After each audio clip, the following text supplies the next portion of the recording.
You're listening to Seattle Real Estate Podcast. So we had a little incident in Massachusetts. I-95 gets shut down. Rise of the Moors. Standoff between them and the police shuts down I-95. Who are they and what do they believe? Why are we talking about this Moorish group? And it's a big group. I mean, there's a bunch of different little segments of this group. Why are we talking about them on a real estate podcast? Well, they have this deal where they take over homes, and most recently they've attempted to take over homes here in Woodway and Edmonds, Washington, kind of north of downtown Seattle by, call it a 45-minute drive, half an hour drive, something like that. They will come in, they will pretend that they have some document, they will take over a home, and then they basically state that they don't have to abide by the laws of the United States. They're above the law, Moorish descent. They've got different ideology, just some kind of crazy stuff going on.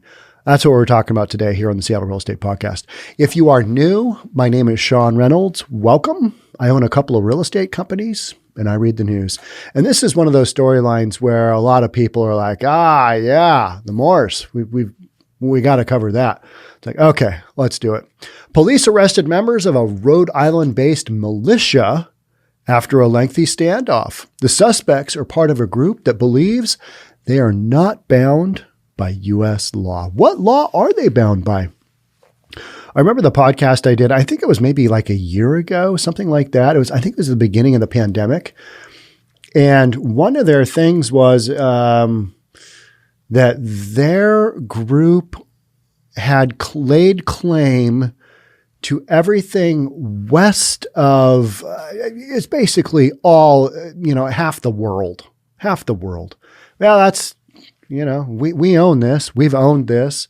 We owned this, country before the Native Americans, before any indigenous people of any kind. They're basically making this claim on some real questionable stuff. And then trying to take over people's homes based on these claims. Well, this is ours way before your system of land ownership happened. So, why wouldn't we talk about that here, right? Okay, let's get into it. Over the weekend, a bizarre roadside standoff on a major highway in Massachusetts stymied holiday traffic for nearly 9 hours before ending in 11 arrests of people from a militia group called Rise of the Moors, who law enforcement said described themselves as adhering to Moorish sovereign ideology. A little before 2 a.m. on Saturday, a Massachusetts state trooper noticed 2 cars stopped on Interstate 95 with their hazard lights on, and people outside the cars attempting to fill up their gas tanks. So he pulled over. All right, the first time I read this, I'm like, they're on the side of a major highway, an interstate. That's not where you pull over. Can't you wait until a gas station, or couldn't you at least wait until a rest stop came up? Can you not figure that out? And are you not stopping at gas stations along the way to fill up? You're filling up their gas tanks with what I would assume the big red containers. Don't you think that's going to draw a little attention? What do you have going on there? That part of the story doesn't make any sense to me. But, I also don't belong to this kind of ideology. So maybe in their world, stopping on the side of an interstate to fill up your gas tank with gas you got in the back, maybe that makes sense. Police said the officer encountered several men dressed in military fatigues and armed with handguns and rifles. They did not have licenses to carry firearms. The men claimed they were traveling from Rhode Island to Maine for training, according to police. They reportedly refused to put down their weapons, at least initially. They wouldn't show identification, and some fled into nearby woods while the officer called for backup. Nothing says I am not guilty like fleeing into the woods from an interstate while state troopers are asking you for your ID and your licenses to carry your firearms, to have your firearms. All right, this isn't working out. Let's flee into the woods. Okay, that's another part of the story where I was like, all righty, fled into some nearby woods. That is an option. Probably you're not the best one, because when they bring in those helicopters, they're probably going to find you wandering around the woods. You can imagine 11 armed individuals standing with long guns slung on an interstate highway at 2 a.m. certainly might raise some concerns and is not consistent with the firearms laws that we have here in Massachusetts. State Police Colonel Christopher Mason told reporters Saturday morning. I love how they make it just so blindingly obvious.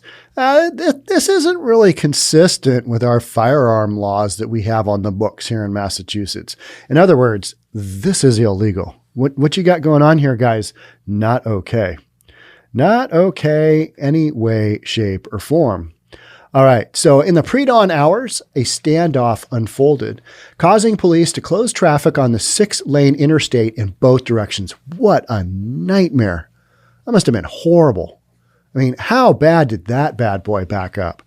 The militia wanted to be allowed to continue traveling to their destination, but the cops refused to let them leave while trying to keep the situation from escalating to violence, because the dudes all have guns. Mason said police worked with the negotiation team while using armored vehicles to gradually tighten the perimeter around the men. At around 10 a.m., police arrested 11 people, including one 17-year-old minor, on several firearm charges, as well as conspiracy to commit a crime and use of body armor in a crime. I didn't realize using body armor was illegal if it involves a crime. I just didn't know that. I mean, it makes sense, but didn't know that was even a thing. Some suspects were also charged with giving a false name to police. Well, maybe if I just give them a false name, we'll get away with this, and we'll just work it out. I'll just bluff my way through this. Does that ever work? Maybe it does. Not in my world. If I give a fake name, I would just crumble at some point. Okay. How long do I have to be here? It's really cold in here. You guys run the air conditioner all the time. This is annoying. Here's my real name. Charge me. Let me get out. Whatever. Extremist experts have identified the rise of the Moors as part of the sovereign citizens movement, which is made up of hundreds of thousands of people who believe they don't need to obey U.S. law. Sovereign citizens lack centralized leadership. Instead, they comprise small groups nationwide. They have bedeviled law enforcement and other government workers for decades, with the Moorish identifying offshoot representing just a small contingent of a larger extremist group. These guys are extremist, for sure. Who are the sovereign citizens and what do they believe? The sovereign citizens are a wide-ranging anti-government extremist group, according to the Southern Poverty Law Center. Their core belief is that they don't need to follow U.S. laws and shouldn't have to pay taxes. I don't want to pay taxes either, but there's that whole thing where that's illegal and I don't want to go to jail. They don't need to abide by laws, and sometimes, depending on the circumstance, will actually go and commit criminal acts within this sort of ideology, says Rachel Goldwasser, who is a research analyst for the SPLC, the Southern Poverty Law Center, who specializes in anti-government groups and sovereign citizens. The ideology has roots in anti-Semitism and white supremacy, as well as conspiracy theories, including the claim that the government established by the Founding Fathers was, at some point in history, secretly switched out for a new government that enslaved citizens. See where we're kind of headed here? Sketchy, right? This makes no sense. It makes no sense. And I watched the arraignment of a whole bunch of these guys, because there was probably, and this was on their YouTube channel, the whatever it is, the More or whatever. That's not really a YouTube channel you can follow, but they all basically had the same, they were all clearly taught how to respond to questions. Oh, I don't believe this. It's just a bunch of mumbo jumbo that made no sense at all, but they'd been trained to address things that way. And all right, if that's how you're going to address things, that's fine. But we're still in the United States of America. And unfortunately, There's no way to kind of get out from underneath the law just because you are claiming that you are from somewhere else. Even other citizens of other countries still have to abide by our law. Just like if we're a United States citizen and we go to another country, you got to abide by their laws. That's kind of how this works. That's how that deal goes. And when you're claiming that you don't need to pay taxes or do all some of this other stuff, or that you own somebody's house that you've never worked for or paid for, or have any kind of claim other than my ancestors owned this land, that's literally how this has gone. So, notorious for paper terrorism, sovereign citizens have been known to file fake tax forms to get enemies, often government workers, audited by the IRS, or to use fraudulent property liens to try to steal their homes. They are known for clogging court systems with hundreds of pages of filings, protesting routine processes like having to buy a dog license or pay a traffic ticket. So I have heard that on multiple instances. They just jam up licensing in general, or they jam up procedure because they don't believe that they have to follow any of the protocol that the rest of us non-Moorish citizens do. So occasionally in the past, sovereign citizens' run-ins with law enforcement have escalated to violence. In 2010, father and son sovereign citizens Jerry and Joseph Kane killed 2 police officers with an AK-47 during a traffic stop in Arkansas. The suspects fled the scene before being killed in the ensuing shootout, with authorities responding to the first shooting. That is where I probably first heard of this. That was a really tragic thing. So, because I mean, just a dad and the kid, got into a shootout and they got killed. And it's like, all right, that's a huge waste of human beings, right? I mean, didn't need to go that way, but they believed, based on whatever it was, that they were in the right. And, it's kind of how it went down. And I remember that story and I was like, that makes no sense at all. And yet that's what happened. Violence like this caused the FBI to label some sovereign citizens domestic terrorists in 2010, and makes it all the more fortunate that the standoff on I-95 was resolved without gunfire from either side. There absolutely is a threat from these groups, Goldwasser says, and people need to at least be aware of who they are and where they are. There's also a lot of different people have a lot of different opinions. I remember the comments in the last one. People saying a lot of different things as far as this group will do this group works this way, this group believes this. So it's like there's a whole bunch of splinters of this main Moorish group that are out there, and they're kind of just doing their own thing, filling up gas on the side of an interstate. So who are the Moorish sovereign citizens? Moorish sovereign citizens emerged in the early 1990s as a largely African-American offshoot of the larger sovereign citizens ideology. The Southern Poverty Law Center website says Moorish sovereigns believe African-Americans specifically have sovereign immunity that excuses them from following state and federal law. They just don't have to. They're not under the law of the United States. That's what they believe. Unfortunately, that breaks down when the police arrest you and you're in the U.S. court system, which doesn't really give you a hall pass based on your identified, background. Because these people are all basically born in America and they're American citizens, right? I mean, I haven't found any that aren't, but it wouldn't surprise me if there aren't. According to Goldwasser, they interpret sovereign citizens' ideology through the lens of the teachings of the Moorish Science Temple of America. All right, we got the Moorish Science Temple of America, which was founded in 1913 by the noble Drew Ali, whom they consider a prophet. According to the World Heritage Encyclopedia, Ali valued Islam and its teachings and believed all African Americans were Moors, descended from ancient Moabites in northwest Africa, and that this history had been hidden from them. His followers added suffixes like Ali, Bey, or El to their last names to signify their Moorish heritage. And we just had another incident of, you know what? It was down in Portland, the Red House on, what was it? Portland Avenue, Portland Drive. That was also another situation where the home had been foreclosed on a long time before, a couple of years before. And they were claiming some of this Moorish heritage stuff as well, just basically trying to convolute the waters on what is and isn't real. And they basically, they did not want to follow the law. That's bottom line here, right? They want what's theirs and they don't want to follow the law. The MSTA continues to be a more something or other, continues to be a small religious sect separate from the Moorish sovereigns who co-opt its profit and teachings to support their sovereign ideology. They, in fact, did have sovereigns in their ranks, and they made it extremely clear that sovereigns weren't welcome, Goldwasser says, referring to the MSTA. So you get into the weeds on this stuff a little bit, and you're like, what?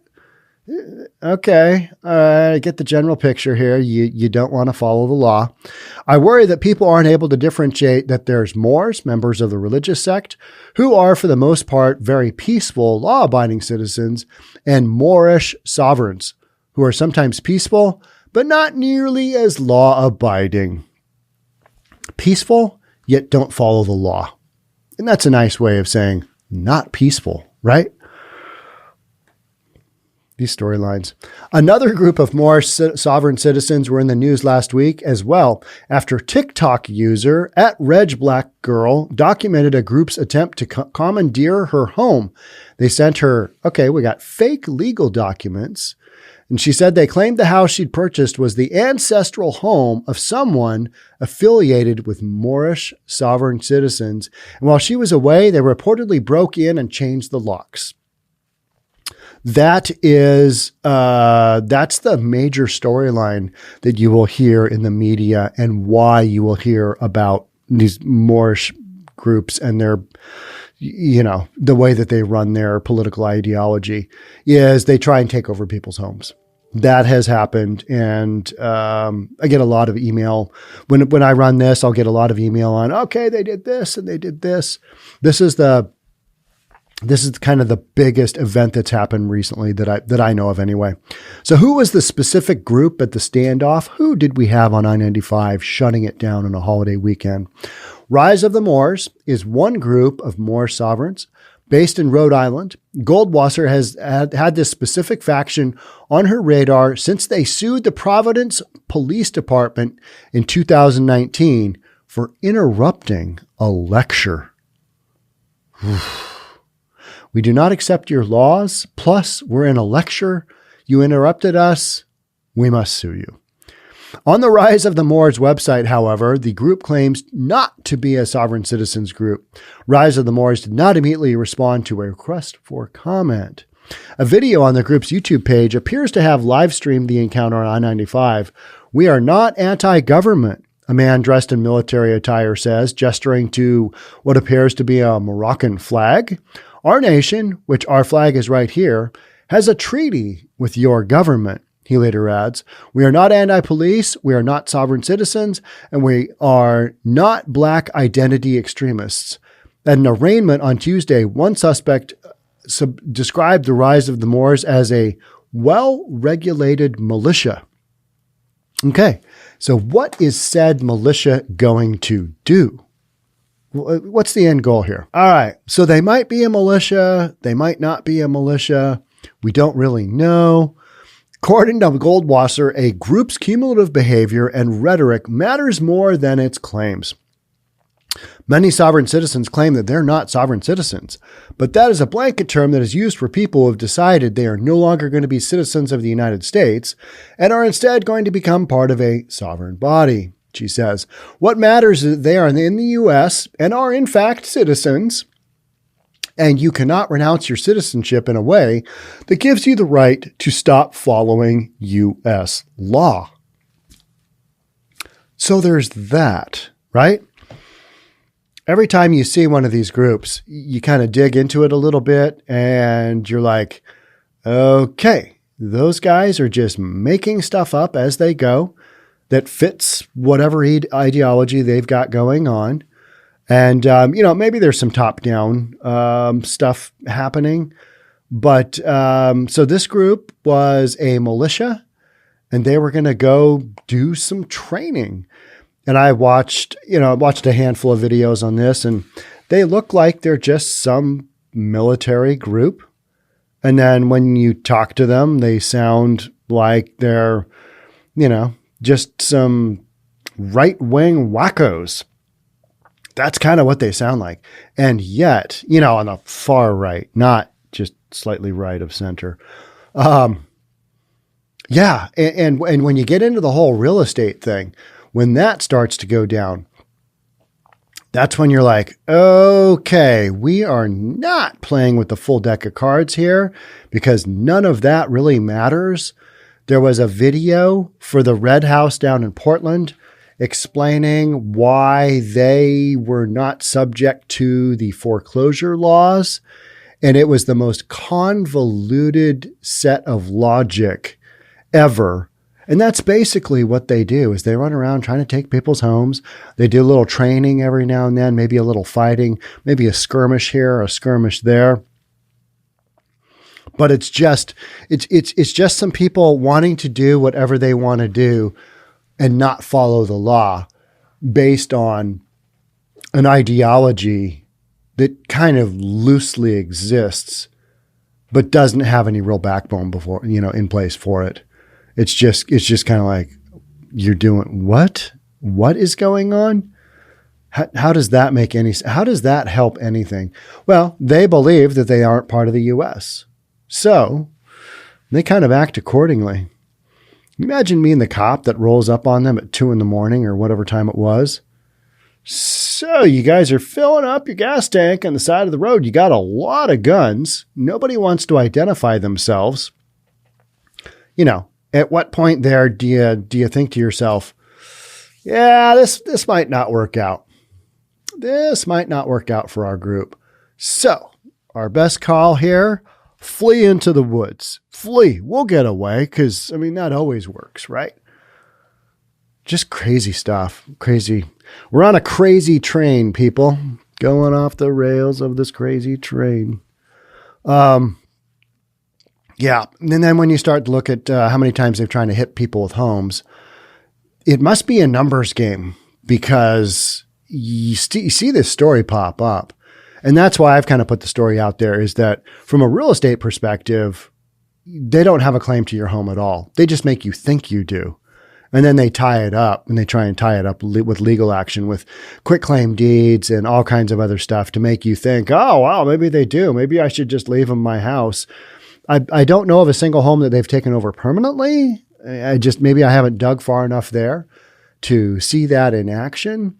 But most of the time they just make a mess of a home's title and a mess of the home itself because, yeah, they're a military group. They're not, this isn't a church Bible study group. So, yeah, just a weird story.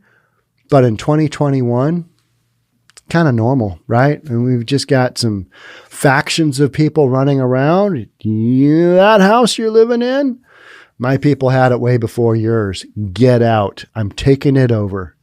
So there's a lot of misnomers about what a group like that can and can't do as far as the title chain in real estate. And guess what?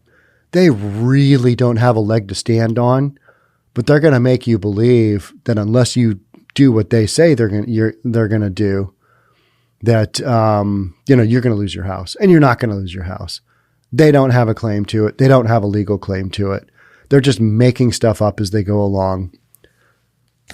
But numbers game. They do that with enough people.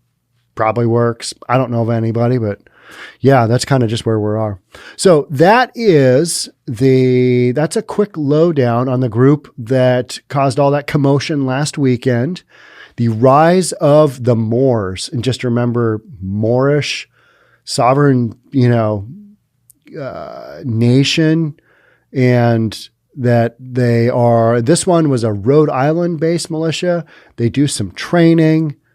They wear, military clothing. At least that's what all the groups of the militia that I saw, that they were wearing, it looked like military fatigues, but they're not subject to U.S. law.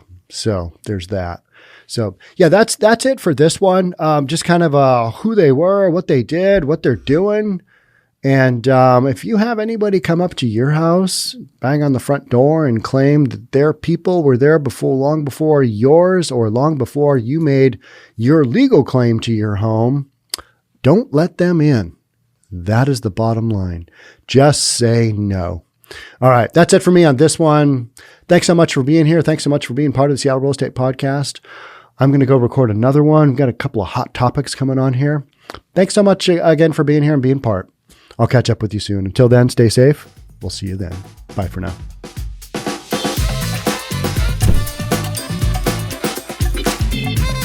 Don't forget to subscribe to our channel and hit the notification bell so you'll know when our next video is out.